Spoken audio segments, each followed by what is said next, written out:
Al-Ayman TV. Bismillah. Assalamualaikum warahmatullahi wabarakatuh. Alhamdulillah hamdan katsiran thayyiban mubarakan fihi kama yuhibbu rabbuna wa yardah. Asyhadu an la ilaha illallah wahdahu la syarikalah wa asyhadu anna Muhammadan abduhu wa rasuluh. Allahumma shalli ala Muhammad wa ala ali Muhammad kama shallaita ala Ibrahim wa ala ali Ibrahim innaka Hamidum Majid. Wa barik ala Muhammad wa ala ali Muhammad kama barakta ala Ibrahim wa ala ali Ibrahim innaka Hamidum Majid. Kita lanjutkan pembahasan kita dari buku Syarat dan Dhawabit dalam Dakwah. Dan sekarang kita sudah masuk pada bab yang ketiga, yaitu rukun dakwah. Nah. Bismillahirrahmanirrahim. Alhamdulillahirabbil alamin. Wassalatu wassalamu ala Rasulillah wa ala alihi wa sahbihi ajma'in. Rahimahullahu sadana wa ghafarallahu li wa lahu wa li jami'il muslimin wal muslimat. Thumma qala musannif hafizahullahu ta'ala, bab 3, rukun dakwah. Dakwah memiliki rukun yang harus diperhatikan oleh setiap dai yang ingin menyampaikan dakwah. Setiap rukun ini memiliki syarat-syarat dan mawajib yang semuanya harus bersumber dari Al-Quran dan As-Sunnah. Ada 3 rukun dakwah, yaitu da'iyah, mad'u, dan dakwah. Yang pertama, da'iyah. Da'iyah adalah orang yang mengajak atau menyeru. Da'iyah terbagi menjadi 2. Yang pertama, da'iyah mengajak ke neraka, dan yang kedua, da'iyah mengajak ke surga. Da'iyah mengajak ke neraka adalah da'iyah yang tidak mengambil sunnah dari Rasulullah SAW. Dalam hadis dari sahabat Hudzaifah bin Yaman, beliau radhiyallahu ta'ala anhu mengatakan, "Kana an-nas yas'aluna Rasulullah sallallahu alaihi wasallam 'anil khair, wa kuntu as'aluhu 'anil syarr, makhafata an yudrikani. Fa qultu ya Rasulullah, inna kunna fi jahiliyyatin wa syarrin. فجاءنا الله بهذا الخير فهل بعد هذا الخير شر؟ قال نعم. فقلت هل بعد ذلك الشر من خير؟ قال نعم. وفيه دخل. قلت وما دخل؟ قال قوم يستنون بغير سنتي ويهدون بغير هدي، تعرف منهم وتنكر. فقلت هل بعد ذلك الخير من شر؟ قال نعم، دعاة على أبواب جهنم من أجابهم إليها قذفوه فيها. Dahulu manusia bertanya kepada Rasulullah tentang kebaikan, akan tetapi aku bertanya kepada beliau tentang keburukan, agar jangan sampai keburukan itu menimpaku. Aku bertanya, wahai Rasulullah, dahulu kami berada dalam keadaan jahiliyah dan kejelekan, lalu Allah mendatangkan kepada kami kebaikan. Apakah setelah kebaikan ini akan datang lagi kejelekan? Beliau berkata, ya. Aku bertanya, dan apakah setelah kejelekan ini akan datang kebaikan? Beliau menjawab, ya. Akan tetapi dalam kebaikan itu ada asapnya, dakhal. Aku bertanya, apa asap itu? Beliau menjawab, suatu kaum yang membuat sunnah namun bukan dari sunnahku, dan menunjukkan manusia kepada petunjuk namun bukan dari petunjukku. Engkau akan mengenal mereka dan engkau akan mengingkarinya. Aku bertanya, apakah setelah kebaikan ini akan datang lagi kejelekan lagi? Beliau sallallahu alaihi wasallam menjawab, ya, setelah itu akan muncul du'aitun ala abwabi jahannam, para dai-dai yang menyeru kepada neraka jahannam. Barang siapa yang menerima dakwah mereka, maka mereka pun dijerumuskan ke dalam neraka. Muttafaqun alaih. Dalam riwayat Ibnu Majah disebutkan, "An Abi Hurairah qala Rasulullah sallallahu alaihi wasallam, sayati 'ala an-nasi sanawat khadda'at yusaddaqu fiha al-kadhib wa yukadzabu fiha as-sadiq wa yu'tamanu fiha al-kha'in wa yukhawwanu fiha al-amin wa yantiqu fiha ar-ruwaybidah. Qila wa ma ar-ruwaybidah? Qala ar-rajulu at-tafihu fi amri al-'ammah."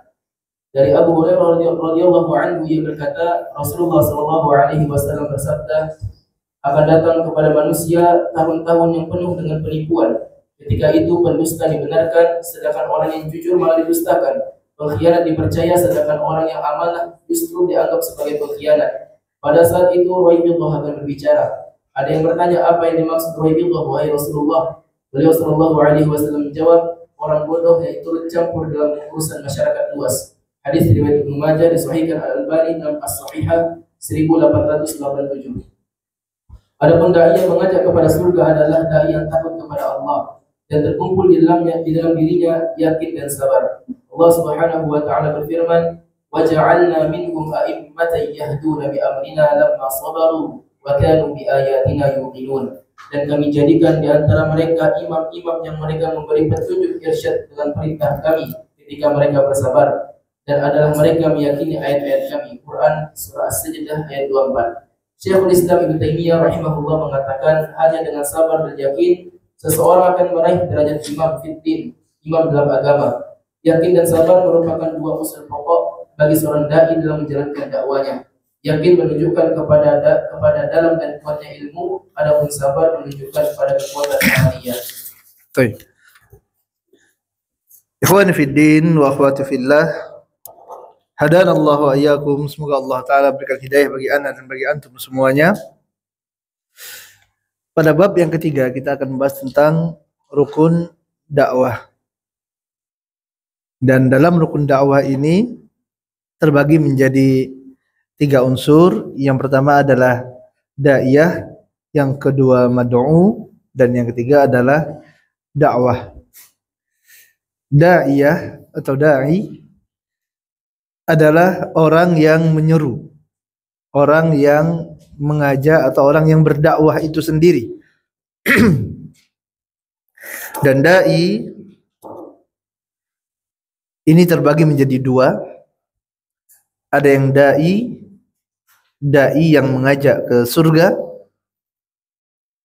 dan yang kedua adalah da'i yang mengajak kepada neraka. Pembagian ini berdasarkan hadis yang diriwayatkan oleh Imam Bukhari dan Imam Muslim, hadis dari sahabat Hudzaifah bin Yaman radhiyallahu ta'ala anhuma, yang mana beliau mengatakan, kana nas yas'aluna Rasulullah sallallahu alaihi wasallam anil khair wa kuntu as'aluhu an syarr mukhafata ayudrikani. Adalah manusia dahulu bertanya kepada Nabi sallallahu alaihi wasallam tentang kebaikan, adapun aku bertanya tentang keburukan. Hal ini aku lakukan, kata Hudzaifah, dikarenakan aku khawatir keburukan itu akan menimpa diriku apabila aku tidak mengetahuinya. Kemudian di akhir hadis ini Nabi sallallahu alaihi wasallam menyebutkan bahwa akan ada muncul di antara duat yang menyeru kepada neraka jahanam. Du'atun ala abwabi jahannam, yaitu para dai yang mengajak pada neraka jahanam. Yang mana apabila mereka mengikuti dai-dai ini, dai-dai yang rusak ini, maka akan mencampakkan mereka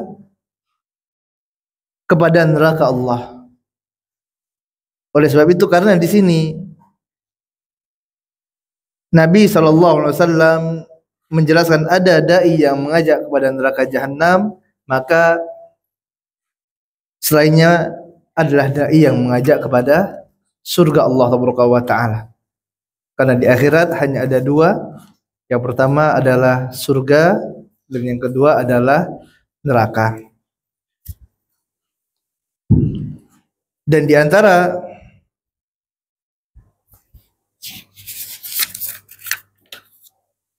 hadis lainnya yang menjelaskan tentang adanya dai-dai yang menyuruh kepada keburukan ini adalah hadis yang diriwayatkan oleh Imam Ibnu Majah dari sahabat Abu Hurairah radhiyallahu taala anhu, yang mana Nabi sallallahu alaihi wasallam mengabarkan, sayati 'alan nasi sanawatun khadda'at, akan datang kepada manusia tahun-tahun yang menipu, tahun-tahun yang penuh penipuan di sana. Yusaddaqu fihal kadhib, yang mana seorang pendusta pada waktu itu akan dibenarkan. Wa yukazzabu fiha shadiq, sebaliknya orang yang jujur akan dicap sebagai pendusta. Orang baik dibilang buruk, orang buruk dibilang baik. Orang yang mengajak kepada petunjuk dikatakan sesat, orang yang mengajak kepada kesesatan dikatakan orang yang mengajak kepada petunjuk. Wa yu'tamannu fihal kha'in wa yukhawwanu fihal amin. Orang yang amanah disebut pengkhianat, pengkhianat disebut orang yang amanah. Wa yantiqu fiha ruwaibidah. Dan pada saat-saat seperti ini, pada saat manusia sudah dikaburkan antara yang baik dan yang buruk, antara dai orang yang mengajak kepada kesesatan dan yang mengajak kepada petunjuk, orang yang mengajak kepada kebaikan diklaim, dikata-katai dengan keburukan, yang mengajak pada kesesatan dikatakan orang yang bijak, yang baik, maka pada waktu itu akan berbicara ruwaibidah. Qila wa ma ruwaibidah. Kemudian para sahabat pun bertanya, apa itu ruwaibidah wahai Rasulullah? Apa itu ruwaibidah? Qala ar-rajul tafi fi amril amah, yaitu orang yang bodoh yang dia berbicara tentang urusan manusia. Ini adalah ruwaibidah. Ini menunjukkan tentang zaman yang pada waktu itu manusia sudah terkaburkan. Orang yang baik dikatakan buruk, orang baik dikatakan, ya orang buruk dikatakan baik, baik dikatakan buruk. Ini adalah yang pertama, du'atun ala abwabi jahannam, yaitu dai yang mengajak kepada neraka jahannam. Dan yang kedua adalah dai yang mengajak kepada kebenaran, mengajak kepada surga Allah Taala. Adapun dai yang mengajak kepada surga Allah Taala adalah dai yang terkumpul pada dirinya al-yakin dan as-sabru. Dasarnya adalah firman Allah Taala dalam Quran surah Sajadah ayat 24. Allah Taala berfirman, A'udzu billahi minasyaitonir rajim. Waja'alna minhum a'immatan yahduna bi amrina lamma sabaru wa kanu bi ayatina yuqinun.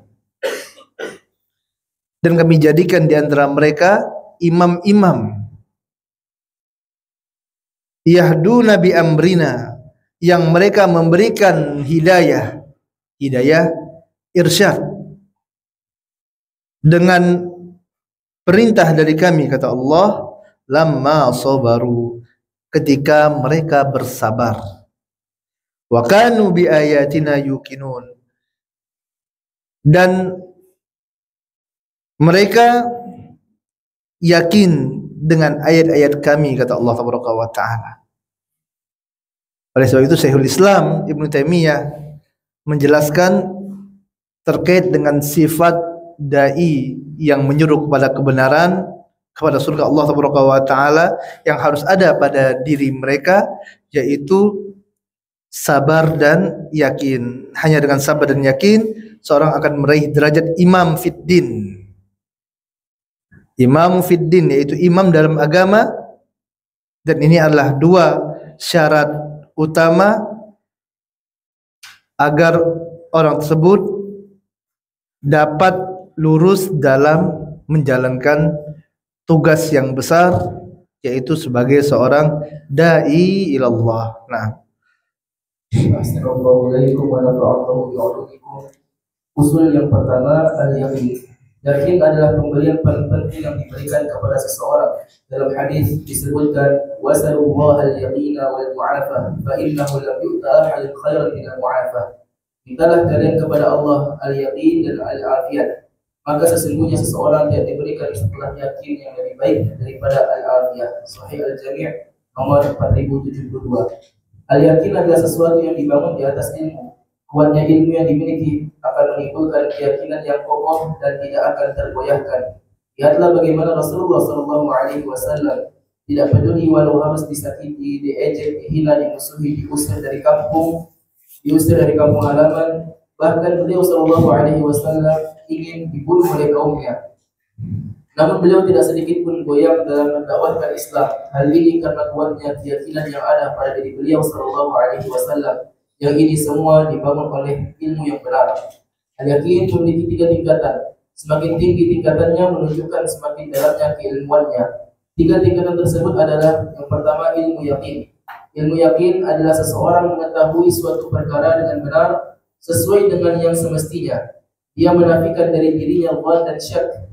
Pada dasarnya semua manusia memulai derajat keilmuan dengan keadaan yang sama. Semua manusia dilahirkan dalam keadaan bodoh, jahil, tidak mengetahui apapun juga.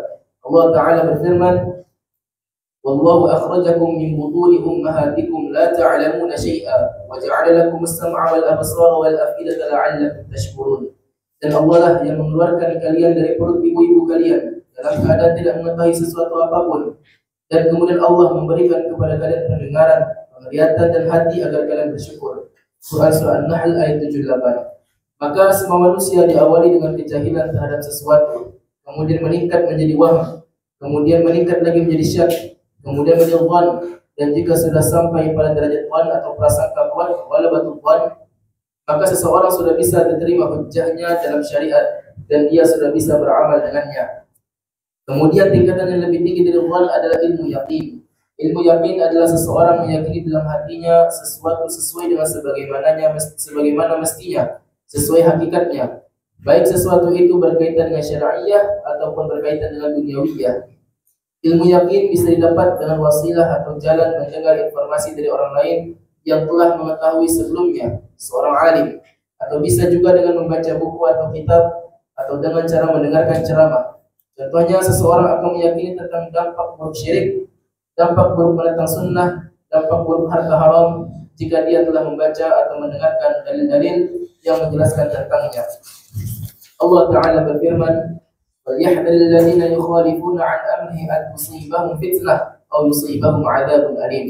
Maka hendaklah orang-orang yang menyalahi perintahnya takut akan ditimpa cobaan atau ditimpa azab yang pedih. Quran Surah An-Nur ayat 63. Berikut beberapa contoh dari dampak buruk seseorang yang menentang perintah Allah atau menyelisih sunnah Nabi Muhammad SAW yang berakhir dengan su'ul khatimah. Yang pertama, menentang sunnah menjadikan seseorang lumpuh. Dalilnya adalah hadis yang diriwayatkan Imam Muslim. Anna rajulan akala 'inda Rasulillah sallallahu alaihi wasallam bi shimalihi. Faqala qul bi yaminik. Qala la astati'. Qala la istata'ta. Ma mana'ahu illa al-kibr. Qala fama rafa'aha illa fihi. Sungguh ada seorang laki-laki yang makan dengan tangan kirinya di dekat Rasulullah sallallahu alaihi wasallam.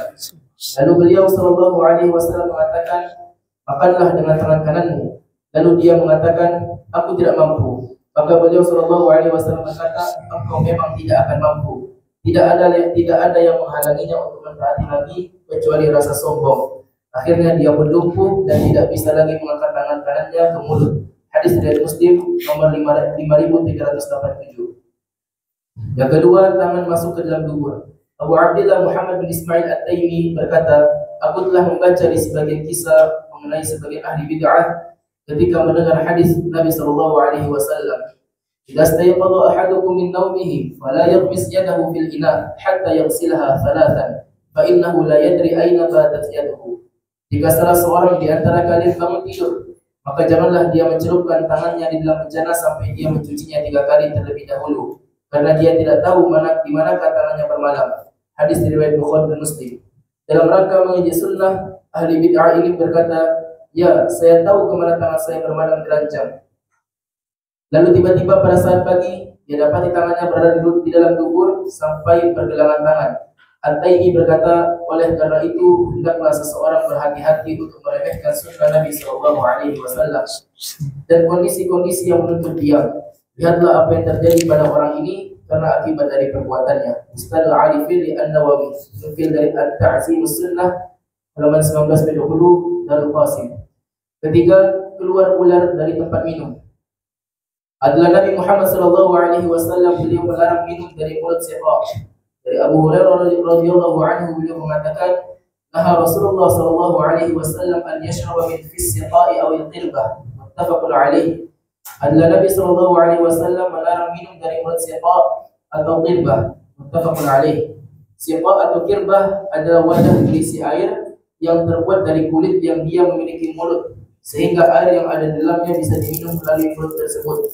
Suatu ketika ada orang yang mengindahkan larangan Nabi ini, dan dia tetap minum dari mulut qirbah, kemudian yang keluar adalah ular. Ini adalah tingkatan pertama, yaitu ilmu yaqin. Ilmu yaqin dibangun berdasarkan ilmu yang benar. Seorang dai harus meyakini bahwasanya kebaikan yang hakiki pasti bersumber dari Al-Quran dan Sunnah Nabi Muhammad SAW dan bukan selainnya. Walaupun banyak dari orang-orang jahil dan menyimpang mengatakannya kebaikan. Pernah suatu ketika Ibnu Mas'ud menegur orang-orang yang menyelisih sunnah. Ad-Darimi rahimahullah meriwayatkan dengan sanad yang sahih dalam sunannya sebuah kejadian yang patut kita renungkan. Kejadian ini terjadi setelah Rasulullah SAW meninggal dunia. Pada suatu pagi sebelum adzan subuh, Abu Musa al-Asy'ari radhiyallahu anhu melihat orang-orang berkumpul di masjid sambil menunggu masuknya waktu salat. Mereka berkumpul menjadi beberapa kelompok. Tiap kelompok ada pemimpin yang memandu mereka untuk berzikir. Mereka menggunakan kerikil sebagai alat penghitung zikirnya. Kemudian pemimpinnya mengatakan, bertasbihlah 100 kali. Maka anggotanya pun bertasbih. Bertahlillah 100 kali. Bertakbirlah 100 kali. Demikian anggota halaqahnya mengikuti perintah dari sang pemandu. Melihat hal ini, Abu Musa radhiyallahu anhu merasa aneh karena amal ibadah dengan tata cara seperti ini tidak pernah dilihatnya pada zaman Rasulullah SAW. Maka Abu Musa radhiyallahu anhu mendatangi Ibnu Mas'ud radhiyallahu anhu untuk meminta petunjuk dari beliau. Setelah Abu Musa menceritakan apa yang dilihatnya, Ibnu Mas'ud pun segera ke masjid untuk mendakwahi orang-orang tadi dan meluruskan bid'ah yang mereka lakukan. Ibnu Mas'ud mengatakan kepada mereka, "Ma hadzal ladzi arakum tasna'un?" Qalu, "Ya Aba Abdurrahman, hassan na'uddu bihi at-takbira wat-tahlil wat-tasbih." Qala fa'uddu sayyi'atikum fa ana dhaminun an la yadhi'a min hasanatikum syai' wa yahkumu wa yahkum ya ummata Muhammad ما أسرع حلقتهم هؤلاء الصحابات نبيكم صلى الله عليه وسلم متوافرون وهذه ثيابه لم تبلى وآنيته لم تكسر والذي نفسي بيده إنكم لعلى ملة هي أهدى من ملة محمد صلى الله عليه وسلم أو مفتتحون باب الضلالة. قالوا والله يا أبا عبد الرحمن ما أردنا إلا الخير. قال وكم من مريد للخير لن يصيبه. Apa yang sedang kalian lakukan ini? Mereka menjawab, wahai Abu Abdurrahman Ibnu Mas'ud, ini hanyalah kerikil yang kami gunakan untuk menghitung takbir, tahlil, dan tasbih. Ibnu Mas'ud katakan, hendaklah kalian hitung kejelekan-kejelekan pada diri kalian. Aku jamin sedikit pun kebaikan kalian tidak akan hilang. Ibnu Mas'ud radhiyallahu anhu melanjutkan, celaka kalian wahai umat Muhammad, betapa cepatnya kehancuran kalian. Kami para sahabat Nabi kalian masih banyak yang hidup. Baju-baju beliau pun belum rusak, bejana beliau pun belum juga pecah. Demi zat yang jiwaku berada di tangannya, apakah kalian ini merasa berada di atas agama yang lebih baik daripada agama Nabi Muhammad SAW? Ataukah kalian sedang membuka pintu kesesatan? Kemudian mereka mengatakan, wallahi ya Abu Abdurrahman ma aradna ila al-khair. Demi Allah wahai Abu Abdurrahman, tidaklah ada yang kami inginkan melainkan kebaikan semata. Maka Ibnu Mas'ud radhiyallahu anhu pun menjawabnya, wa kam min muridin khairi lan yusibahu. Betapa banyak orang yang ingin kebaikan, akan tetapi mereka tidak bisa mendapatkannya. Berkata Amr bin Salamah, sungguh aku telah melihat umumnya mereka yang mengadakan majelis zikir itu, mereka lah yang memerangi kita pada hari perang An-Nahrawan bersama kaum Khawarij. Riwayat Ad-Darimi dengan sanad yang sahih. Orang yang telah membaca riwayat ini akan ada pada dirinya ilmu yakin. Dia akan meyakini bahwasanya kebaikan yang hakiki bukan sekedar kebaikan yang diinginkan oleh seseorang. Kemudian dengan alasan inginkan kebaikan, dia beribadah sekehendak hatinya. Namun kebaikan hakiki menurut syariat adalah sesuatu yang bersumber dari Al-Quran dan Sunnah Nabi Muhammad SAW dan bersesuaian dengan apa yang dipahami oleh para sahabat Nabi Muhammad SAW. Dan tingkatan ilmu yakin ini kebanyakan didapat adalah dari indera pendengaran.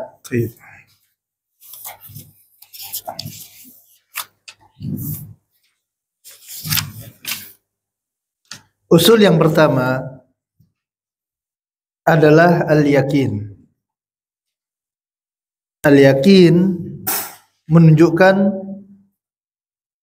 kepada kuatnya ilmu. Dasar dari yakin adalah ilmu yang didapat oleh seseorang yang dia merupakan rezeki dari Allah Taala.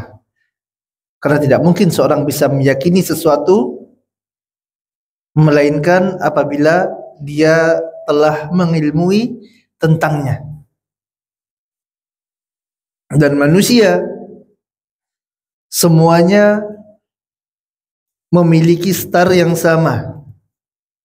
Semua dilahirkan dari perut ibunya dalam keadaan jahil, dalam keadaan bodoh.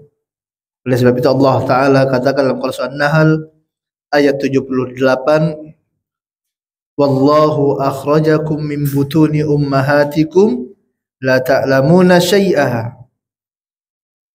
Adalah Allah Ta'ala yang mengeluarkan kalian dari perut ibu-ibu kalian, la ta'lamuna syai'a, yang mana kalian semuanya tidak mengetahui sesuatu apapun.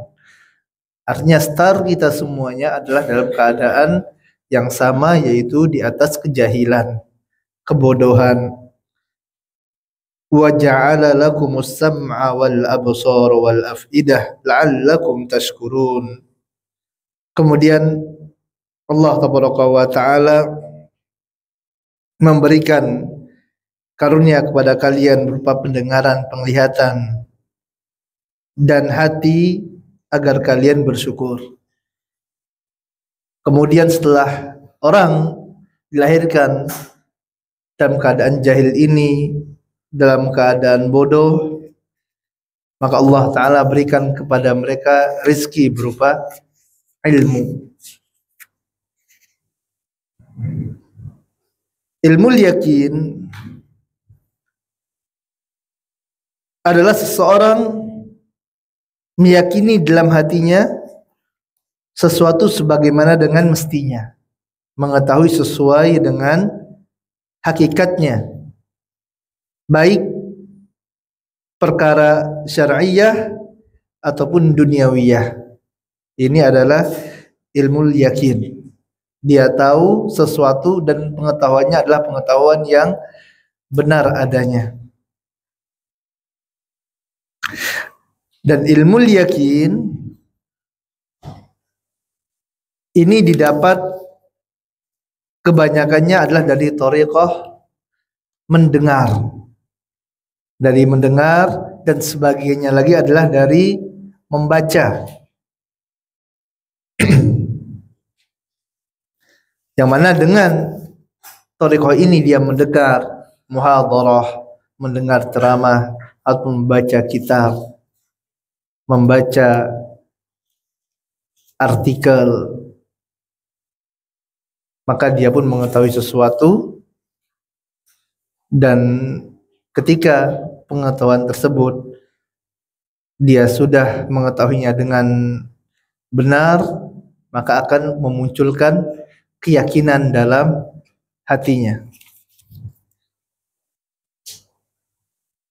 Seorang yang dia mempelajari kitab Allah, membaca hadis-hadis Nabi Muhammad sallallahu alaihi wasallam, maka mereka akan dapati bagaimana keterangan yang sangat jelas dari Allah Ta'ala, dari Nabi Muhammad sallallahu alaihi wasallam terkait dengan keutamaan tauhid, tentang bahayanya syirik, tentang keutamaan belajar ilmu agama, keutamaan mengikuti sunnah Nabi Muhammad sallallahu alaihi wasallam, tentang keburukan orang-orang yang menyelisihi sunnah Nabi sallallahu alaihi wasallam.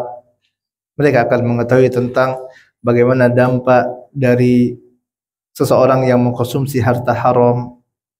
Mereka dapati ini dari imma itu membaca ataupun mendengarkan keterangan yang disampaikan oleh seorang alim. Kemudian di sini dibawakan tentang beberapa dalil yang menjelaskan tentang akhir yang buruk bagi orang-orang yang menentang sunnah Nabi Muhammad SAW.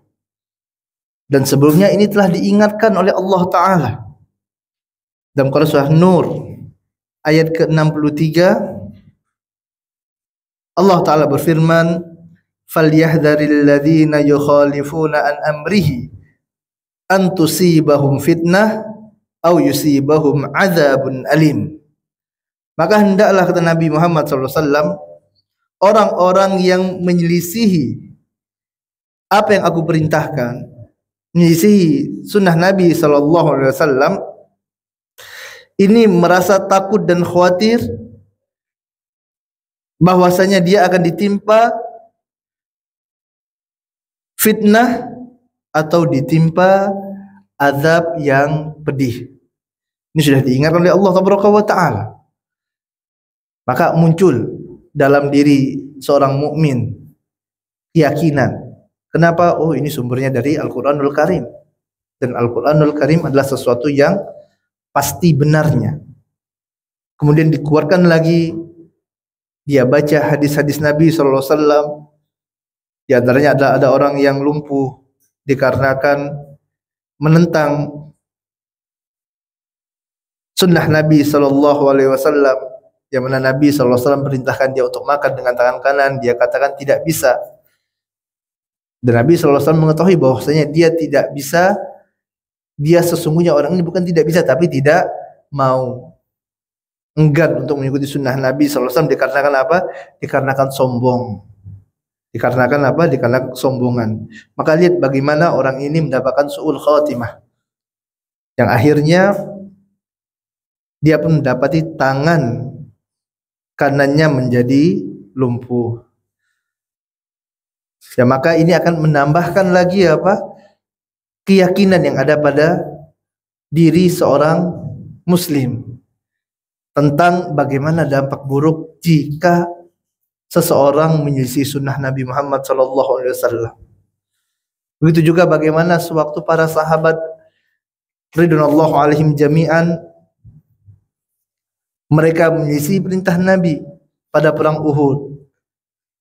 Dan yang didapat oleh kaum muslimin pada waktu itu yang sudah akan mendapatkan kemenangan adalah kekalahan. Dikarenakan apa? Kembali dikarenakan menyelisihi sunnah Nabi SAW. Ya, maka semakin bertambah keyakinan kita. Ini adalah ilmu yakin.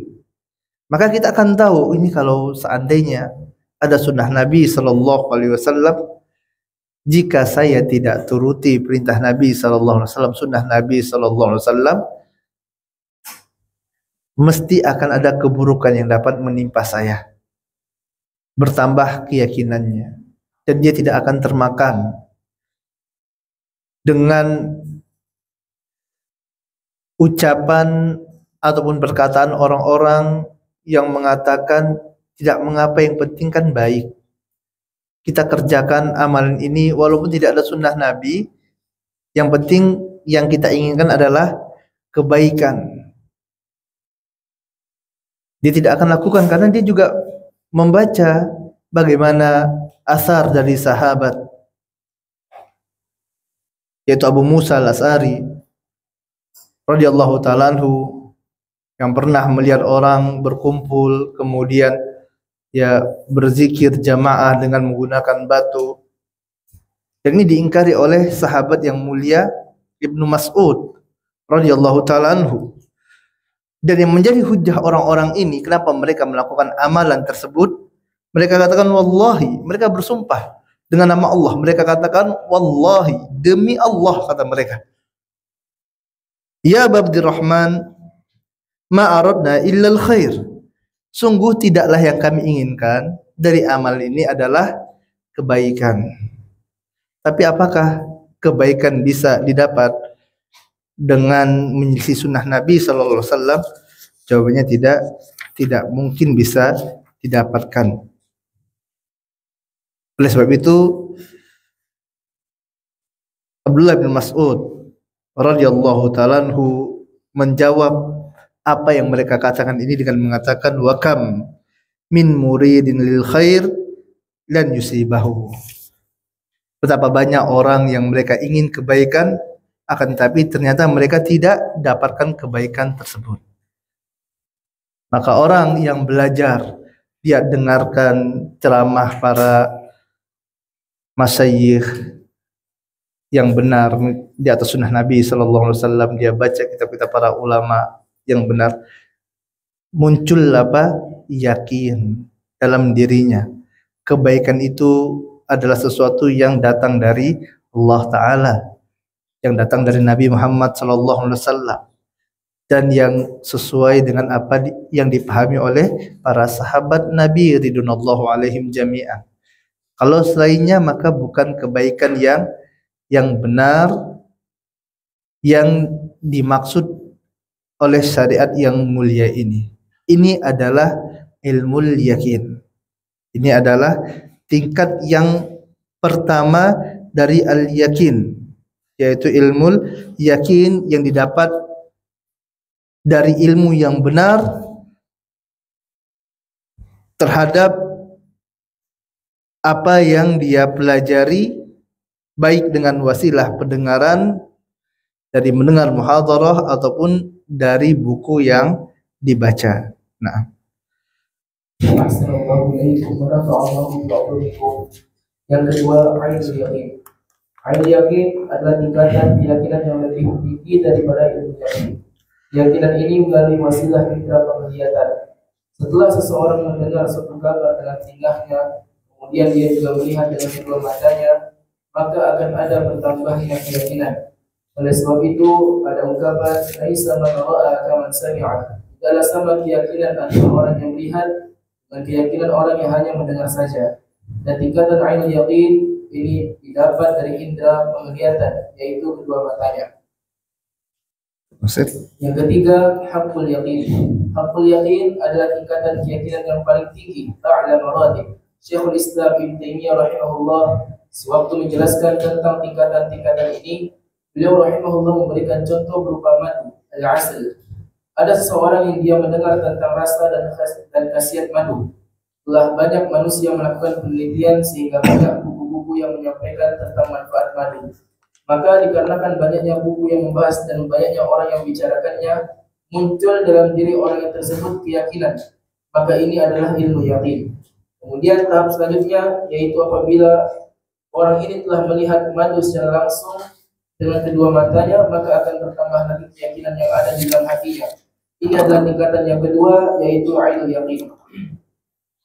Kemudian selanjutnya ketika dia minum madu tersebut, dia merasakan kelezatan dan manfaatnya, badannya terasa lebih segar, maka bertambah lagi keyakinannya. Dan ini adalah tingkatan tertinggi, yaitu haqqul yakin. Al-yakin merupakan syarat bagi seseorang yang ingin menjadi imam dan menyampaikan dakwah Islam. Tidak boleh bagi seseorang membangun dakwahnya di atas kebodohan dan keraguan-raguan, jahal dan waham. Seseorang yang masih berada di atas kebodohan dan waham tidak akan mungkin sanggup melaksanakan ketaatan dan menjauhi kemungkaran dengan benar. Dia tidak akan sanggup untuk melaksanakan sedekah, umrah, haji, jihad, meninggalkan riba, meninggalkan musik, meninggalkan fitnah syahwat dan syubhat. Hal ini dikarenakan mereka tidak yakin dengan janji dan ancaman Allah. Orang seperti ini tidak mungkin bisa menjadi imam dan menyeru manusia kepada Islam, iman dan ihsan. Ada ungkapan yang mengatakan faqidus syai' la yu'ti. Orang yang tidak memiliki tidak mungkin bisa memberi. Begitu juga dengan orang yang dalam hatinya terdapat keraguan-raguan, syak. Orang yang penuh keraguan seperti ini maka tidak mungkin menjadi imam. Bagaimana mungkin dia bisa menyuruh seseorang pada perkara yang dia dipenuhi keraguan terhadapnya? Begitu juga dengan dhann. Namun al-yakin yang mana pada tingkatan inilah akan memunculkan kekuatan sehingga akan menjadikan dai tersebut tegar dan kokoh di atas kebenaran. Apabila seorang dai mengajak manusia kepada suatu perkara yang ditunjukkan oleh dalil dan dia yakin akan kebenaran dalilnya, maka selamanya dia tidak akan meninggalkannya. Dia akan terus berjuang mendakwahkannya karena dia mengetahui bahwasanya dakwah ini adalah dakwah yang benar. Maka dia akan tegar walau banyak celaan dan ujian sebagaimana tegarnya para nabi dalam menyampaikan dakwanya. Oleh sebab itu Syekhul Islam Ibnu Taimiyah rahimahullah mengatakan seseorang tidak akan bisa sabit tegar di atas dakwah kecuali apabila dia telah mencapai derajat al-yaqin, dan ini adalah derajat para imam dalam agama. Agama yang dibangun di atas al-yaqin tidak akan menjadikan seseorang taklid terhadap fatwa alim, dikarenakan terkadang suatu fatwa dari seorang alim akan dibantah oleh fatwa alim yang lainnya. Bahkan bisa jadi fatwa lain lebih kuat dari fatwa sebelumnya. Agama yang dibangun di atas al-yaqin yang berasal dari ilmu yang benar, maka akan menjauhkan seseorang dari taklid. Taklid hanya berlaku untuk orang yang jahil, yang mereka tidak mengetahui. Allah Subhanahu wa taala berfirman, "Fas'alu ahlal dzikri in kuntum la ta'lamun." Maka bertanyalah kepada orang yang mempunyai ilmu jika kamu tidak mengetahui. Quran surah An-Nahl ayat 43. Ayat yang mulia ini memerintahkan kepada orang-orang yang tidak mengetahui untuk bertanya kepada ulama tentang suatu permasalahan dalam agama. Kemudian setelah dia mendapatkan fatwa orang alim, hendaklah dia berpegang dengan pendapat ulama tersebut. Apabila dia adalah orang yang Allah Ta'ala berikan kepadanya karunia berupa ilmu, dia mengetahui dan yakin atas suatu permasalahan berdasarkan dalil yang ada, dan pemahamannya dibangun di atas pemahaman salafus saleh, maka pada saat itu tidak diperkenankan baginya untuk taklid, namun dia harus berpegang dengan dalil. Oleh sebab itu tidak ada satupun dari para ulama yang menyeru untuk taklid pada mereka. Yang mereka seru adalah agar manusia mengikuti dalil yang mereka juga berpegang kepadanya. Imam Abu Hanifah rahimahullah berkata, haram bagi seseorang mengemukakan pendapat kami sampai dia mengetahui dari mana kami mengambilnya. Imam Malik rahimahullah sambil beliau memberikan isyarat ke arah makam Rasulullah SAW sambil berkata, semua orang perkataannya bisa diambil dan bisa ditolak kecuali perkataan orang yang ada di dalam kuburan ini, yaitu Rasulullah SAW. Imam Syafi'i rahimahullah berkata, jika ada hadis sahih maka itulah madhabku. Pada suatu hari datang kepadanya seseorang dan berkata, wahai Imam, Rasulullah SAW bersabda begini dan begini sambil menyebutkan hadis dalam masalah ini. Lalu apa pendapatmu wahai Imam? Maka Imam Syafi'i marah besar dan berkata, apakah engkau melihat saya keluar dari gereja? Apakah engkau melihatku keluar dari tempat peribadatan orang Yahudi? Engkau telah menyampaikan sabda Rasulullah SAW, maka aku tidak berkata apapun kecuali seperti apa yang dikatakan oleh Rasulullah SAW. Imam Ahmad rahimahullah, beliau adalah orang yang selalu mengikuti asar dan dalil. Beliau tidak pernah berhujjah kecuali dengan dalil dari firman Allah atau sabda Rasulullah SAW. Al-yaqin adalah sesuatu yang dibangun di atas dalil yang sahih dan pemahaman yang benar. Maka hendaklah seorang dai membekali dirinya dengan senjata ini, yaitu keyakinan atas apa yang dia dakwahkan. Hendaklah dia membangun dakwahnya di atas Al-Quran dan As-Sunnah yang dipahami berdasarkan pemahaman para sahabat. Dengan senjata ini, dia akan mampu menangkal segala macam bentuk fitnah, baik itu fitnah syahwat ataupun fitnah syubhat. Inilah senjata pertama yang harus dimiliki oleh seorang da'iyah, yaitu dia membekali dirinya dengan al-yaqin, yang mana al-yaqin ini tidak mungkin bisa didapatkan kecuali dengan al-ilmu. Ilmu yang Allah Ta'ala karuniakan kepada dirinya. Ilmu yang dimaksud adalah perkataan Allah, perkataan Nabi, dan perkataan para sahabat. Baik. Kemudian tingkatan yang kedua setelah ilmu yakin adalah ainul yakin. Ainul yakin adalah sesuatu tingkat keyakinan yang lebih tinggi daripada ilmu yakin. Dan ainul yakin ini dia berkaitan dengan indera penglihatan, yaitu mata. Oleh sebab itu ada ungkapan yang mengatakan laisa man ra'a kaman sami'a. Tidaklah sama antara orang yang sudah melihat dengan mata kepalanya sendiri, melihat langsung, tidaklah sama keyakinannya dengan keyakinan orang yang baru mendengarkan. Ada orang yang mendengar berita tentang adanya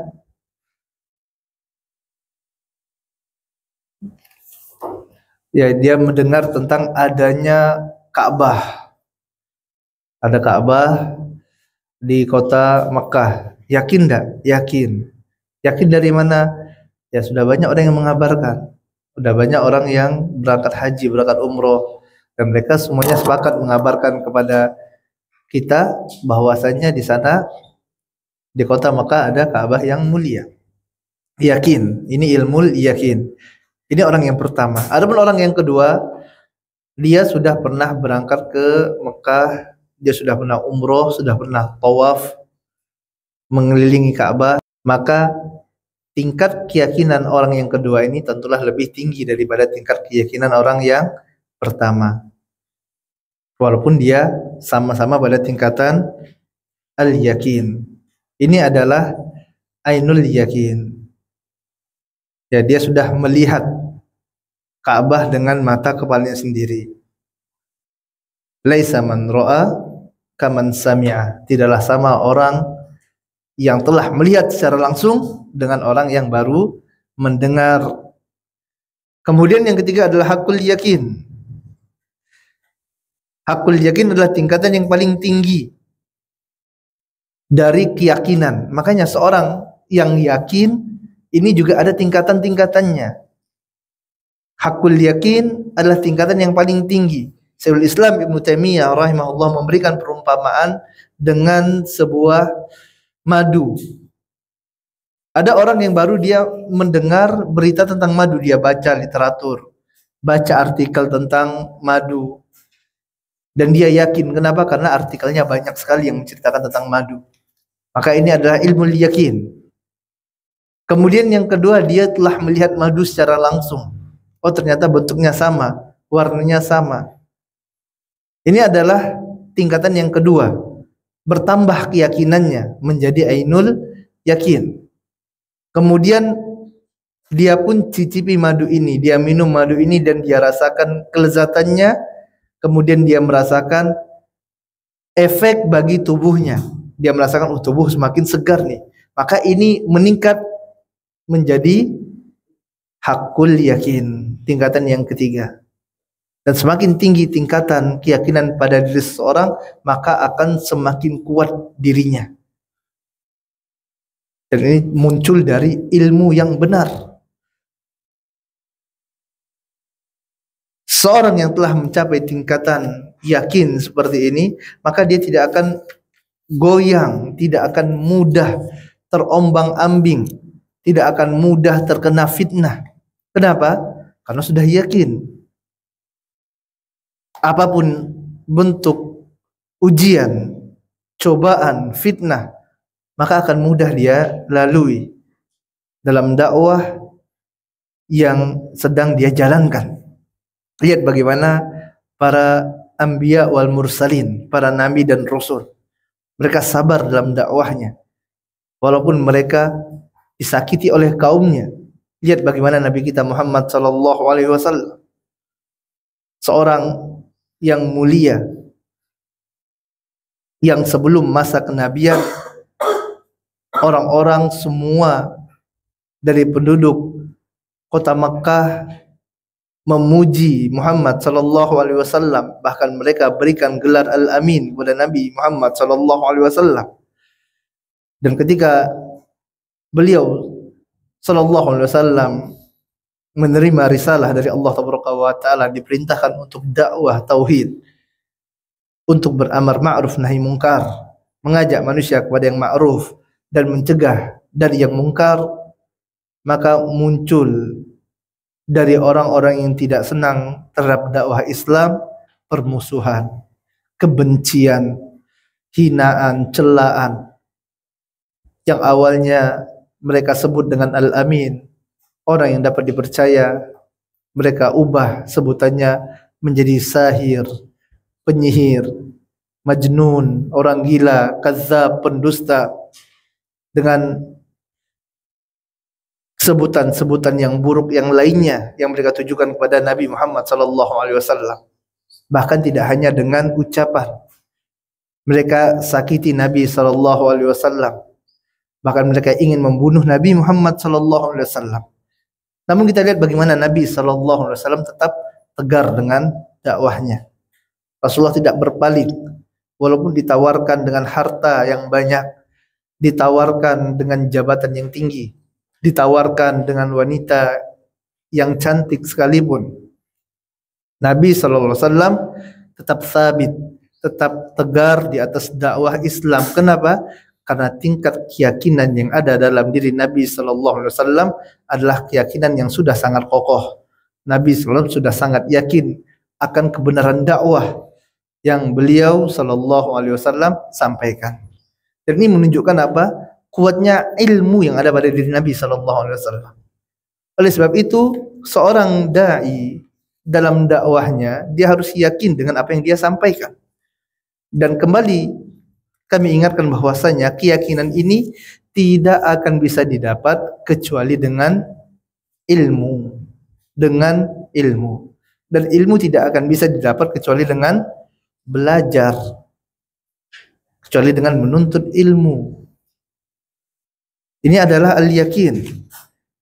Dan al-yakin jamaah rahmati Allah tabaraka wa taala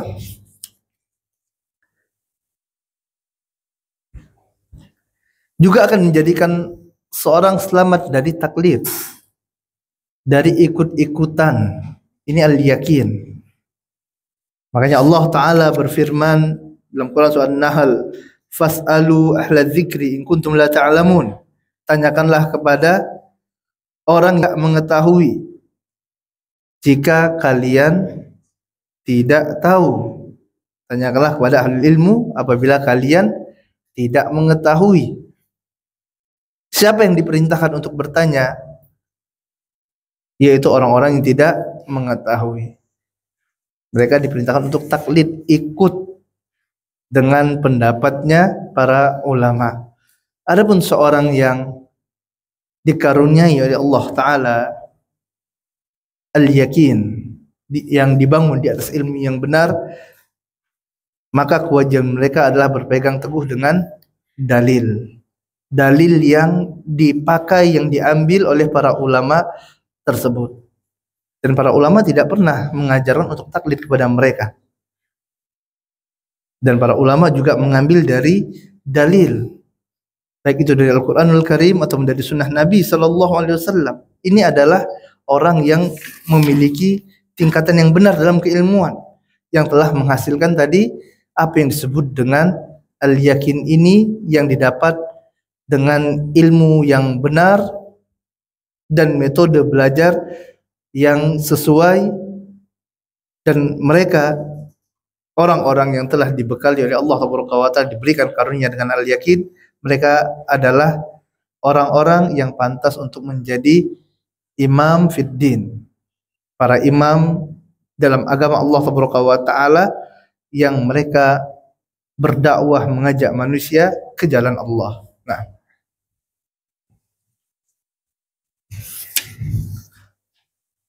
Assalamualaikum warahmatullahi wabarakatuh.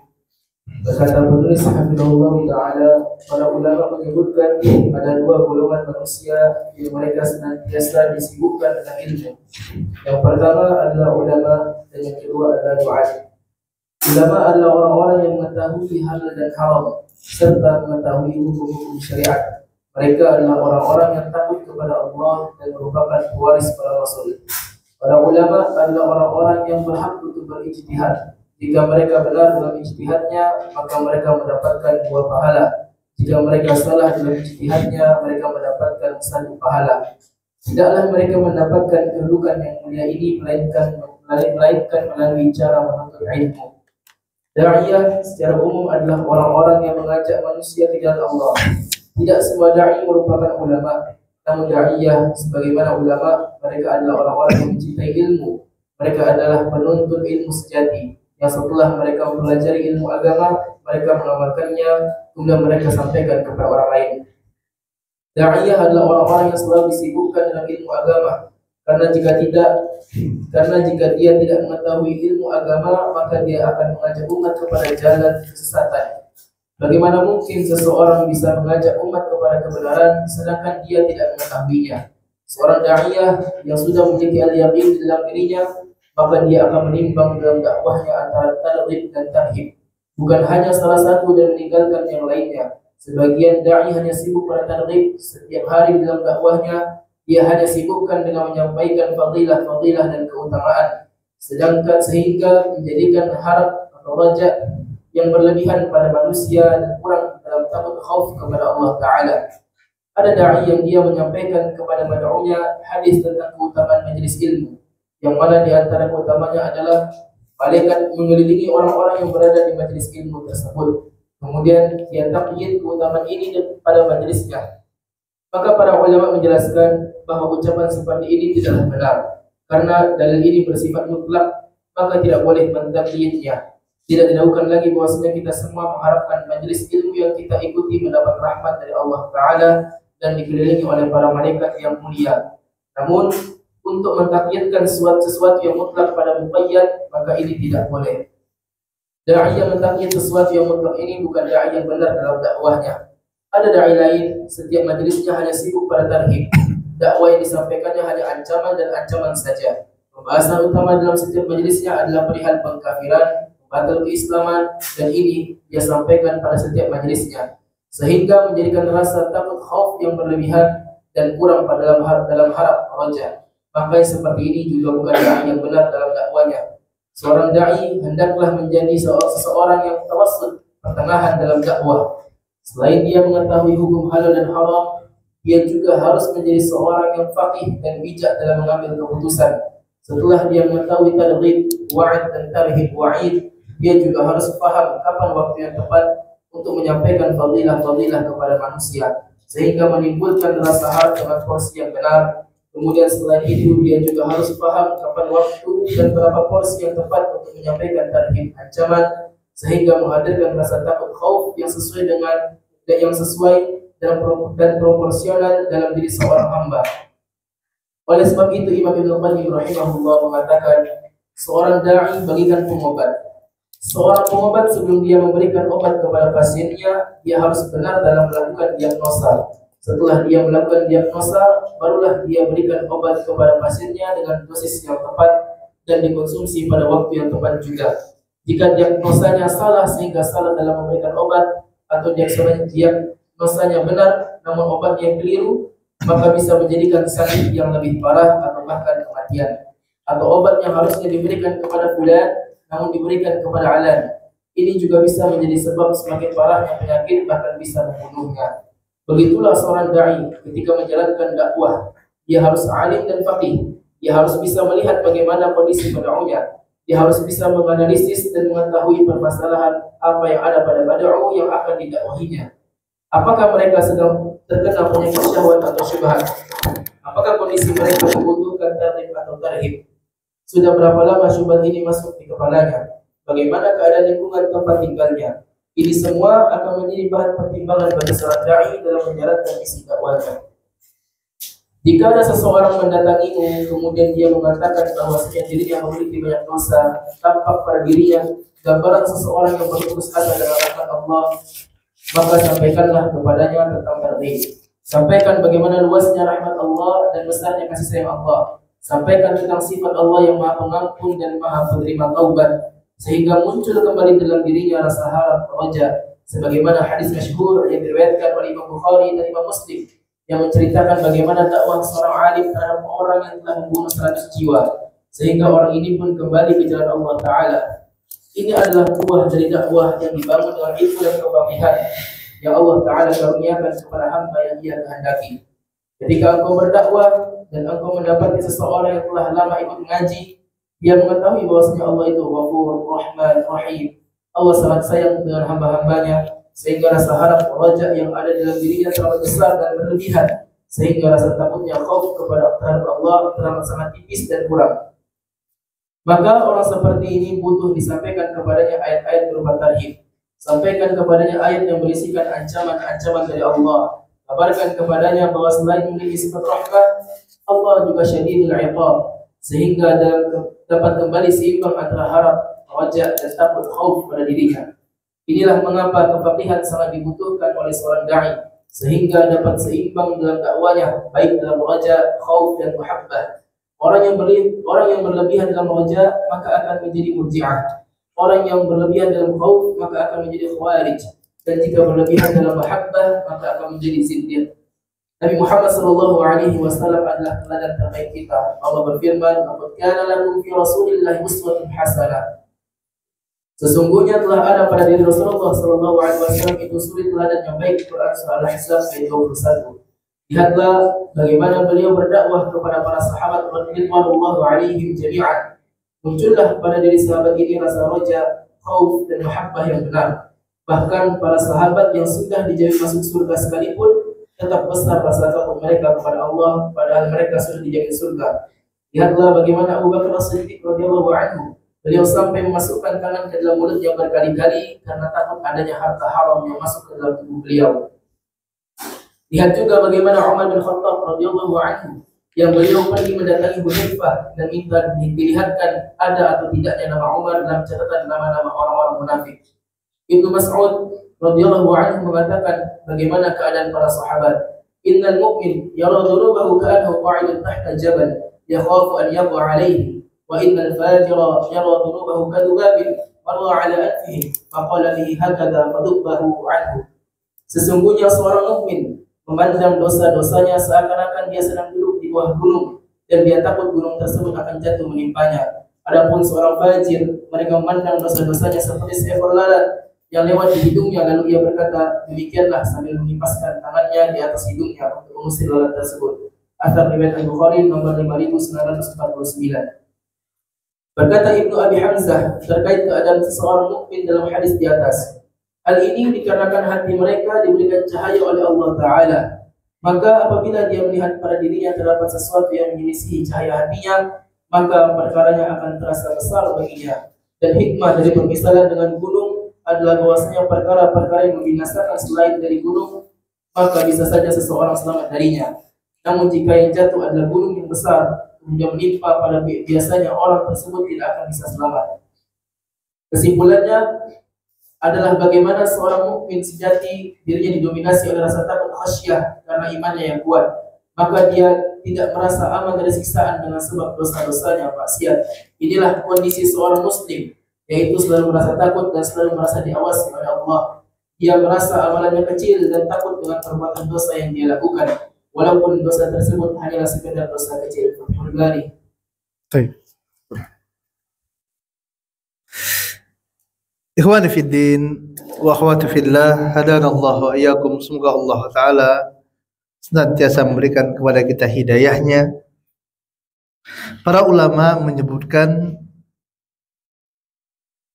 ada dua golongan manusia yang mereka senantiasa disibukkan dengan ilmu. Yang pertama adalah ulama dan yang kedua adalah duat.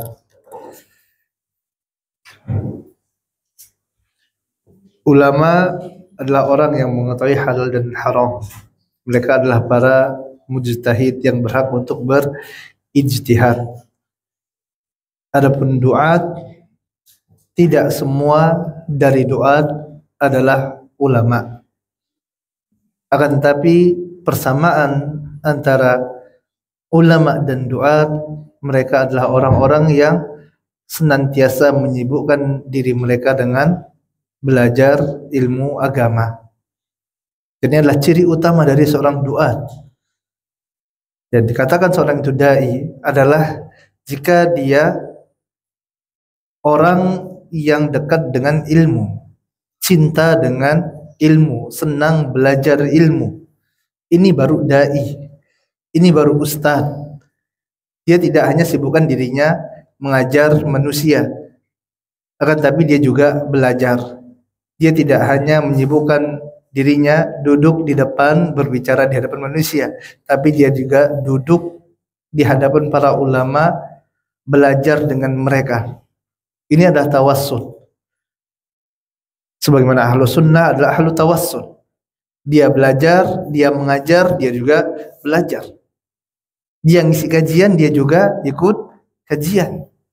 Hadir di majelisnya para ulama, bukan hanya sibukkan diri dengan belajar secara autodidak, ngisi kajian kemudian tidak pernah ikut kajian. Dia hanya belajar secara autodidak, buka kitab, yang akhirnya muncul rasa sombong dalam dirinya. Nah, ini adalah kesalahan pada diri seorang dai. Kalau sudah seperti ini, akhirnya apa yang terjadi? Dai ini akan menempatkan dirinya bagaikan seorang mufti, seorang ulama tidak mau diingatkan, tidak mau disampaikan ketika dia ada kesalahan. Kenapa? Karena dia hanya sibukkan dirinya dalam mengajar dan tidak mau belajar. Da'iyah, walaupun mereka tidak semua dari da'i ini adalah ulama, akan tapi mereka adalah orang-orang yang cinta terhadap ilmu dan cinta terhadap majelis ilmu. Kemudian seorang dalam berdakwah, seorang da'i yang ada yakin dalam dirinya, yang dia senantiasa sibukkan dirinya dalam belajar ilmu agama, maka akan ada dalam dirinya roja dan khauf yang proporsional. Dan hendaklah dia juga menyampaikan kepada mad'u yang dia dakwahkan dua perkara ini secara seimbang, yaitu roja dan khauf. Roja, harap kepada Allah Subhanahu wa taala, dan khauf adalah takut kepada Allah Subhanahu wa taala. Dia sampaikan dalam majelisnya kedua hal ini secara seimbang. Tidak hanya dia sibukkan menyampaikan fadilah-fadilah, keutamaan-keutamaan, dan dia lupakan tentang ancaman-ancaman Allah Subhanahu wa taala, sehingga menjadikan orang yang dia dakwahi teramat besar rojaknya dan kurang rasa khaufnya kepada Allah taala. Ini adalah suatu kesalahan. Tidak juga dia sampaikan dalam majelisnya, dia sampaikan kepada muridnya ancaman demi ancaman terus. Setiap kajian isinya hanya ancaman. Dan tidak diimbangi kajian yang menjelaskan tentang rahmat Allah Subhanahu wa taala, tentang ampunan Allah Subhanahu wa taala, sehingga menjadikan murid-muridnya, orang yang menerima dakwahnya, menjadi orang yang keras hatinya.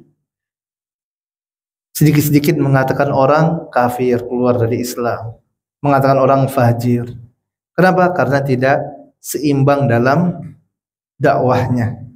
Tidak seimbang antara roja dan khauf. Oleh sebab itu para ulama senantiasa mengingatkan terkait roja, khauf dan mahabbah ini semuanya harus proporsional dalam diri seorang dai dan dalam dakwah yang disampaikannya. Apabila dia hanya sibukkan dalam perkara roja, maka akan membentuk orang-orang yang berpemahaman murji'ah. Sebaliknya, jika yang disibukkan hanya khauf saja dan tidak diimbangi dengan yang selainnya, maka akan membentuk orang-orang dengan pemahaman khawarij. Sedangkan apabila dia hanya sibukkan dalam dakwahnya terhadap mahabbah saja, maka akan membentuk orang-orang zindiq. Dan maka seorang dai harus seimbang dan proporsional dalam dakwahnya. Dia juga harus bisa melihat bagaimana keadaan mad'unya, sehingga tidak menjadikan mad'u ataupun orang yang dia dakwahi menjadi semakin parah sakitnya. Dia harus bisa melakukan penelitian, diagnosa terhadap keadaan orang yang dia dakwahi. Oleh sebab itu Imam Ibnu Qayyim rahimahullahu taala anhu memberikan perumpamaan seorang dai itu bagaikan seorang pengobat. Yang mana seorang pengobat ini sebelum dia memberikan obat kepada pasiennya, pada orang yang sakit, maka dia harus melakukan pemeriksaan terlebih dahulu. Dia harus melakukan diagnosa sakit apa yang diderita oleh pasiennya.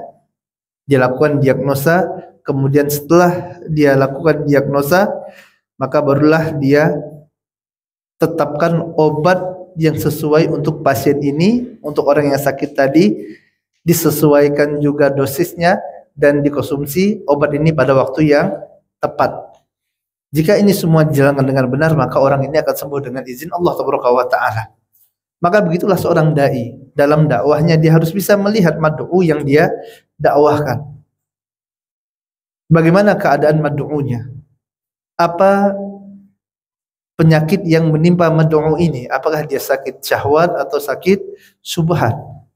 Dia lakukan penelitian, pemeriksaan. Oleh sebab itu seorang dai, sewaktu dia melakukan dakwah di tempat yang bukan tempat asalnya, misal dia melakukan dakwah ke daerah yang jauh dari tempat tinggalnya, maka hendaklah dia komunikasikan dahulu dengan dai setempat ataupun ikhwah yang ada di daerah tersebut. Tanya bagaimana keadaan ikhwah di daerah ini, apa masalah mereka, ada syubhat apa di sini, bagaimana keadaan masyarakat yang ada. Dia harus melakukan diagnosa terlebih dahulu. Dia harus tahu bagaimana keadaan orang yang dia dakwahkan, kemudian baru dia tetapkan terapi yang sesuai agar orang ini dapat sembuh dari penyakitnya. Maka butuh kefakihan. Dan Ibnu Qayyim rahimahullah juga mengingatkan, obat tadi yang diberikan kepada suatu orang yang sakit, jika diberikan kepada orang yang lainnya, bisa jadi ini akan membunuh orang lain tersebut. Walaupun obat ini tepat untuk si fulan, tapi kalau diberikan kepada si Alan, ini obat untuk A, diberikan kepada B, maka yang diberikan kepada A mungkin akan memberikan kesembuhan baginya dengan izin Allah. Tapi kalau diberikan kepada B, mungkin akan membunuhnya. Maka begitulah seorang dai. Seorang dai harus faqih. Setelah dia berilmu, dia harus faqih, faham, melihat keadaan. Sewaktu dia dakwah, dia lihat bagaimana keadaan orang yang dia dakwahkan. Ternyata orang di daerah ini, mereka sudah teramat besar rasa rojaknya. Dia sudah ngaji lama, yang dia mengetahui tentang bagaimana keutamaan orang yang jika sudah mengucapkan la ilaha illallah, sebesar apapun dosanya akan diampunkan oleh Allah Taala. Seorang yang mengerjakan amalan cukup dia telah sholat 5 waktu, maka dia pasti akan masuk surga. Besar rasa rojaknya berlebihan dan kurang rasa takutnya kepada Allah Taala. Maka untuk orang seperti ini, sewaktu kita dakwahkan, maka harus diberi apa? Diberi terapi rasa takut bagi dirinya. Diingatkan kembali bahwasanya Allah Ta'ala syadidul iqab. Kenapa orang ini sudah berlebihan rojaknya, sehingga dia meremehkan dosa dan maksiat. Udah enggak masalah dosa, yang penting kita sholat. Udah enggak masalah dosa, yang penting kita puasa. Kan kalau sudah puasa dihapuskan dosa setahun sebelumnya dan setahun sebelumnya, udah dihapuskan, tidak masalah. Nah, maka yang seperti ini harus dikeluarkan lagi rasa takutnya kepada Allah Taala. Lihat bagaimana para sahabat ridwanullah alaihim jami'an, orang-orang yang didakwahkan oleh Nabi Muhammad SAW, orang-orang bahkan yang telah dijamin surga oleh Allah Taala, seperti Abu Bakar As-Siddiq radhiyallahu ta'ala anhu, Umar bin Khattab radhiyallahu ta'ala anhu. Apakah mereka seperti ini? Orang yang sudah dijamin surga. Kita lihat bagaimana Abu Bakar As-Siddiq radhiyallahu ta'ala anhu, sewaktu mendapati ada makanan haram masuk ke dalam tubuhnya, maka Abu Bakar bersegera untuk mengeluarkan makanan haram ini. Dia masukkan ke dalam mulutnya, ke dalam tenggorokan tangannya, berupaya semaksimal mungkin untuk dia muntahkan makanan yang hanya 1 suap saja. Tidak Abu Bakar katakan, cuma 1 suap, tidak masalah, saya telah dijamin surga oleh Allah Taala. Umar bin Khattab radhiyallahu ta'ala anhu, kita lihat bagaimana takutnya Umar, sampai-sampai Umar mendatangi Huzaifah radhiyallahu ta'ala anhu, tanya kepada Huzaifah, wahai Huzaifah, tolong cek di buku catatan antum ada tidak nama Umar? Ada tidak dalam catatan orang munafik ini nama Umar bin Khattab? Padahal Umar telah dijamin surga oleh Allah Taala. Lihat bagaimana pengaruh dakwah Nabi SAW. Oleh sebab itu Ibnu Mas'ud radhiyallahu taala mengatakan, innal mu'minin yara dhunubahu ka'annahu qa'idun tahta jabal yukhafu an yuqa'a alaihi. Lihat bagaimana orang-orang mukmin melihat dosa dan maksiat. Orang-orang mukmin bagaimana mereka melihat dosa dan maksiat. Ka'annahu qa'idun tahta jabal. Seolah-olah dia duduk di bawah gunung. Ini ada gunung di sampingnya, gunung yang besar. Yukhafu an yuqa alaihi, dan dia takut gunung itu jatuh menimpanya. Dan gunung adalah sesuatu yang besar. Kalau udah gunung ini jatuh tidak bisa lari lagi. Ini orang mukmin terhadap dosa dan maksiat. Berbeda halnya dengan orang fajir. Yaradzunubahu kadzubab. Yang mana orang-orang fajir ini melihat dosa bagaikan apa? Lalat yang kecil yang hinggap di hidungnya. Artinya apa? Kalau hanya lalat hinggap di hidung, cukup diusir, hilang, pergi. Suatu yang mudah, yang sepele. Ini orang fajir. Lihat bagaimana kita jamaah rahmati Allah taala memandang dosa. Oh, cuman dosa ini. Oh, cuman dengarkan musik. Oh, cuman mandang sedikit-sedikit. Ya, betapa cuman ngomongkan orang kok. Gampang tinggal istighfar. Iya. Padahal tidak ada jaminan sewaktu kita istighfar minta ampun pada Allah, dosa kita diampuni oleh Allah Taala, sebagaimana tidak ada jaminan sewaktu kita beramal, amalan kita diterima oleh Allah Taala. Sangat berbeda jauh antara kita dengan para sahabat Nabi ridwanullahu alaihim jami'an. Para sahabat memandang dosa sangat besar sekali, takut mereka dengan dosa. Adapun orang pada hari ini, ya dosa adalah perkara yang sepele, bagaikan apa? Lalat kecil yang bisa diusir dengan mudahnya. Ya, maka hendaklah seorang dai dia dalam dakwahnya seimbang menyampaikan antara ancaman dan kabar gembira agar seimbang pada diri mad'u ini antara roja dan khaufnya. Kalau orang rojaknya terlalu besar, kurang khaufnya, maka dijadikan seimbang antara rojak dan khaufnya. Ditingkatkan rasa takutnya agar seimbang antara takut dan harapnya.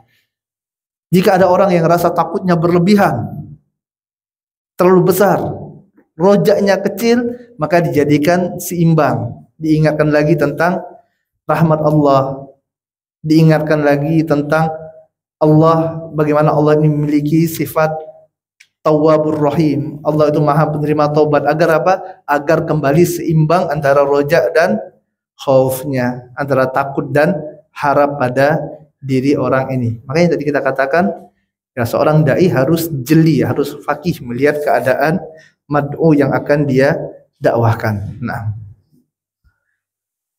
Ahsanallahu ilaikum wa nafa'allahu bi'ilmikum. Berkata Ibnu Rajab rahimahullah, dan demikianlah keadaan kebanyakan orang-orang yang takut kepada Allah dari kalangan salaf. Di antara mereka ada yang berkata, apakah kau mengetahui bahwasanya engkau telah berdosa? Dia menjawab, benar. Dia berkata, lantas engkau mengetahui bahwa Allah mencatat dosamu itu? Dia berkata, benar. Kemudian dia berkata, beramallah hingga engkau mengetahui bahwa Allah telah menghapus dosamu itu. Orang-orang yang beriman bukanlah orang-orang yang berprasangka buruk kepada Allah Ta'ala, namun mereka berprasangka buruk dengan diri mereka sendiri. Mereka mencurigai amal soleh dan taubat mereka. Mereka takut bahwasanya amal soleh dan taubat mereka tidak diterima oleh Allah Ta'ala. Maka hal ini menyebabkan rasa takut yang sangat besar, sehingga menyebabkan mereka bersungguh-sungguh dalam beramal soleh. Hasan al-Basri rahimahullah mengatakan, adraktu aqwaman law anfaqa ahaduhum min al-ardi ma abna li'adami dzanbi fi nafsihi. Aku bertemu dengan kaum-kaum yang jika salah seorang dari mereka berinfak sebesar bumi ini, namun dia tidak akan merasa aman karena besarnya bahaya dosa di sisinya. Ibnu Aun rahimahullah mengatakan, la tasib bi kasratil amal fa innaka la tadri ayuqbalu minka amla wa la ta'man dhunubaka fa innaka la tadri akuffirta 'anka amla. inna amalaka mughayyabun 'anka kullah. Janganlah engkau terlalu percaya diri dengan banyaknya amalmu, karena sesungguhnya engkau tidak tahu apakah amalmu itu diterima atau tidak oleh Allah. Dan janganlah engkau merasa aman dari dosa-dosamu, karena sesungguhnya engkau tidak tahu apakah dosa-dosamu dimaafkan atau tidak oleh Allah. Sungguh semua amalmu tidak tampak olehmu. Jami'ul ulum wal hikam.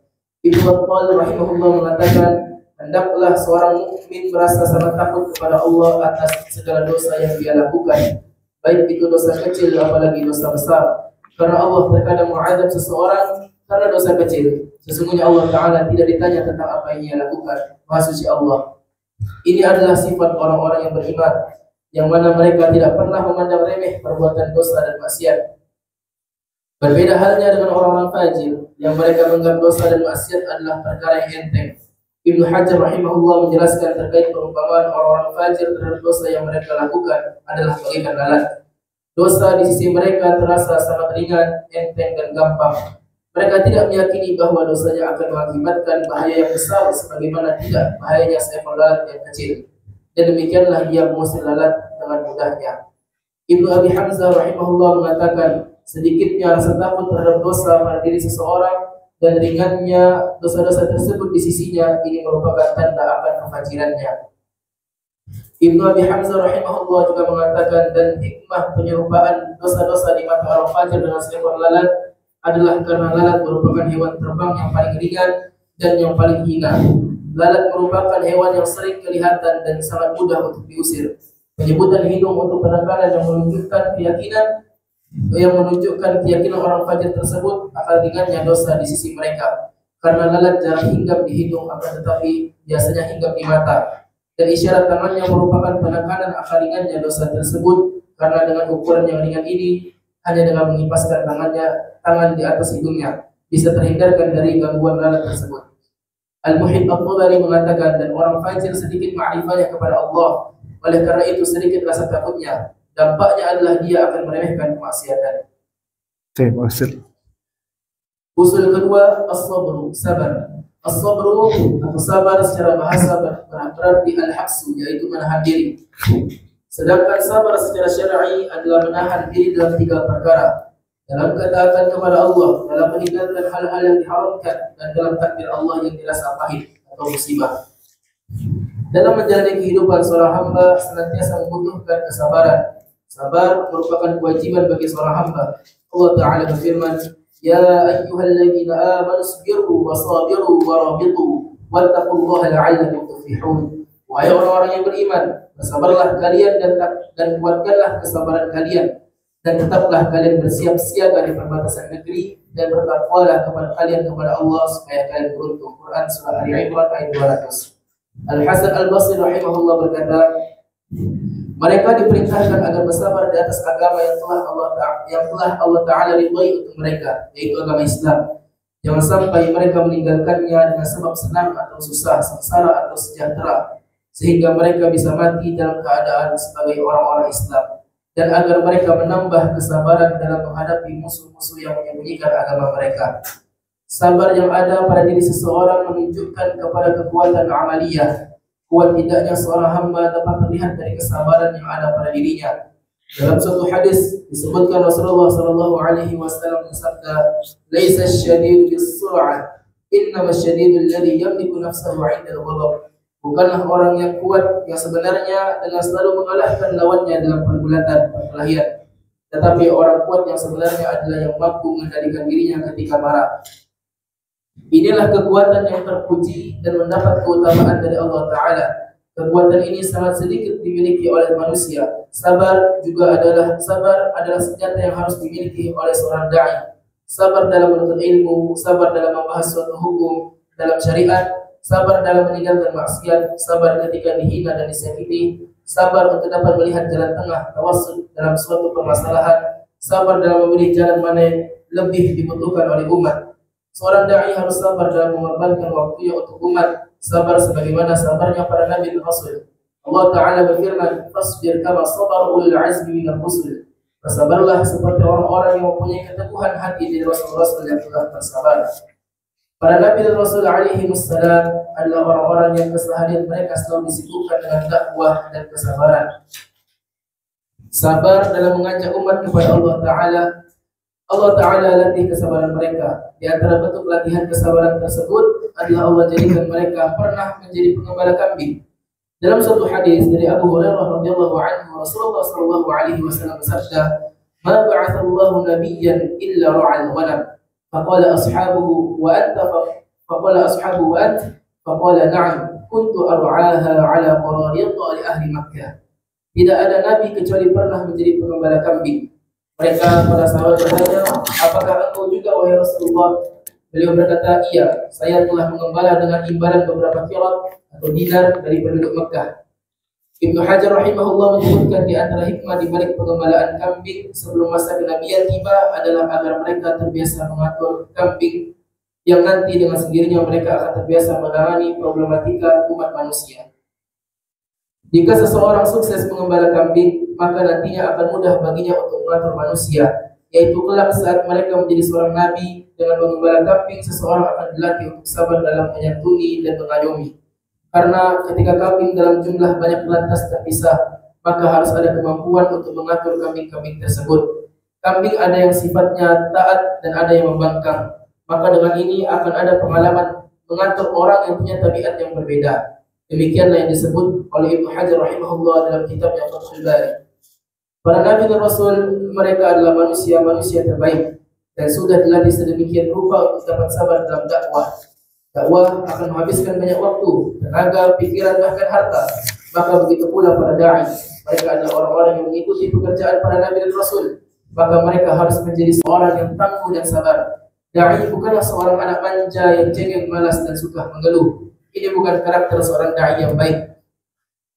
Banyak manusia yang bisa berbicara dan beretorika, namun sedikit yang bisa bersabar. Seorang dai harus sabar dan siap berjuang untuk umat. Di antara bentuk kesabaran yang harus ada pada diri seorang dai adalah bagaimana seorang dai harus sabar terhadap orang yang ia dakwahkan atau bad'ah. Hendaklah seorang dai tidak pernah berpikir bahwasanya setiap orang yang ia dakwahkan akan bersikap lembut, baik dan menerima apa yang dia sampaikan dengan lapang dada. Akan tetapi dalam medan dakwah pasti akan ada lika-liku yang harus dilalui. Ada penerimaan dan ada penentangan. Ada yang mengasihi, ada yang menyelisihi. Ada pujian, ada celaan.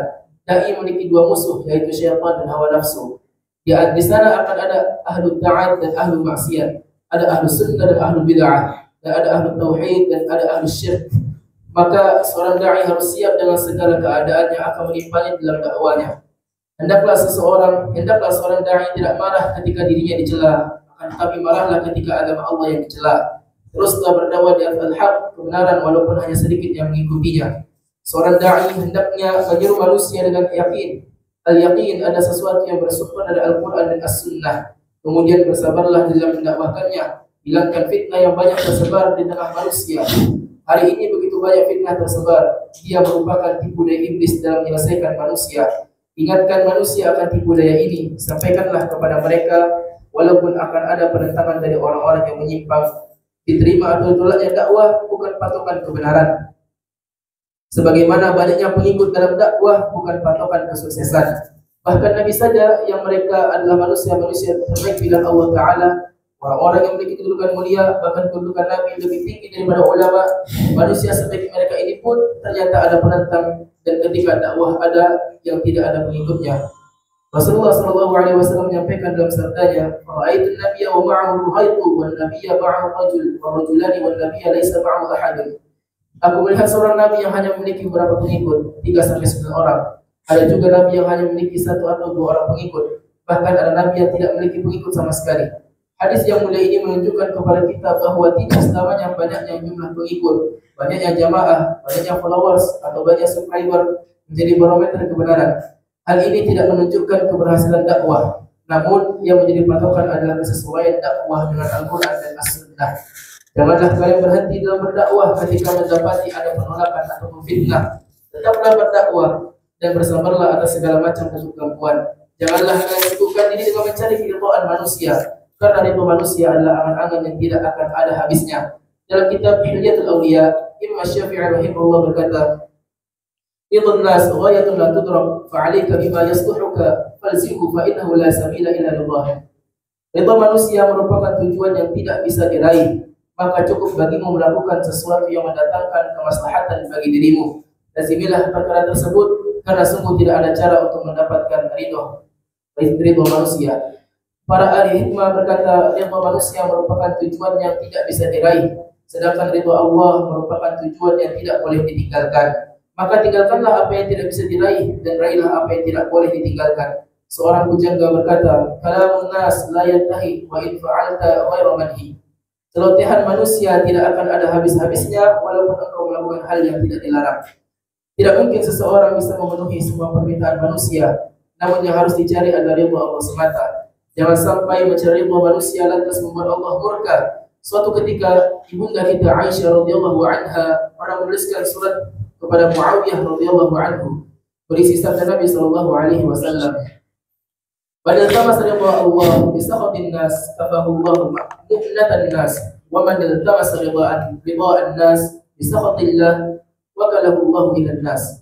Barang siapa yang mencari ridha Allah dan orang-orang tidaklah menyukainya, maka Allah lah yang akan memberikan kepadanya kecukupan dan akan membuat manusia ridha kepadanya. Namun barang siapa yang mencari ridha manusia dan membuat Allah murka, maka Allah akan menyerahkan urusannya pada manusia. Kesabaran sering datang beriringan dengan bertambahnya kedewasaan, dan kedewasaan sering datang beriringan dengan bertambahnya usia. Semakin bertambahnya usia seseorang, maka semakin matang dirinya, dan semakin bertambah pengalamannya. Semakin bertambah pengalamannya, semakin bertambah kesabarannya. Usia yang biasanya kebanyakan manusia sudah mencapai kematangan adalah 40 tahun.